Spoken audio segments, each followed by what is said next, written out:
Depuis la fin de l'année 2022, Céline Dion lutte contre le syndrome de la personne raide, une maladie rare qui affecte son quotidien de manière profonde.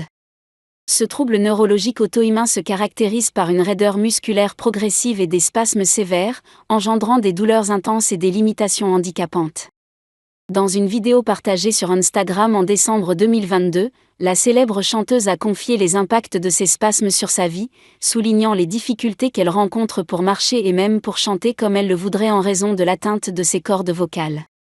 Le documentaire intitulé « Je suis Céline Dion », disponible depuis le 25 juin sur Amazon Prime Video, offre un regard intime sur la vie de l'artiste, y compris ses crises caractérisées par des spasmes et des crampes intenses touchant divers groupes musculaires, y compris ses cordes vocales.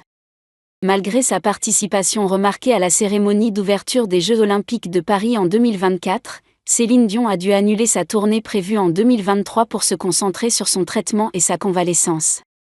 Bien qu'il n'existe pas de remède connu pour cette maladie, les traitements actuels visent à soulager les symptômes et à ralentir sa progression. Le dimanche 22 décembre, BFM TV diffusera un documentaire exclusif intitulé « Céline Dion, la Dame de Fer ». Dans un extrait préalablement dévoilé par Télé Loisirs, Claudette Dion, sœur de la chanteuse, évoque un moment poignant lié à la maladie de Céline. Elle se remémore une situation où Céline avait du mal à enfiler ses bottes en raison d'une déformation de son pied, illustrant les défis quotidiens auxquels l'artiste doit faire face.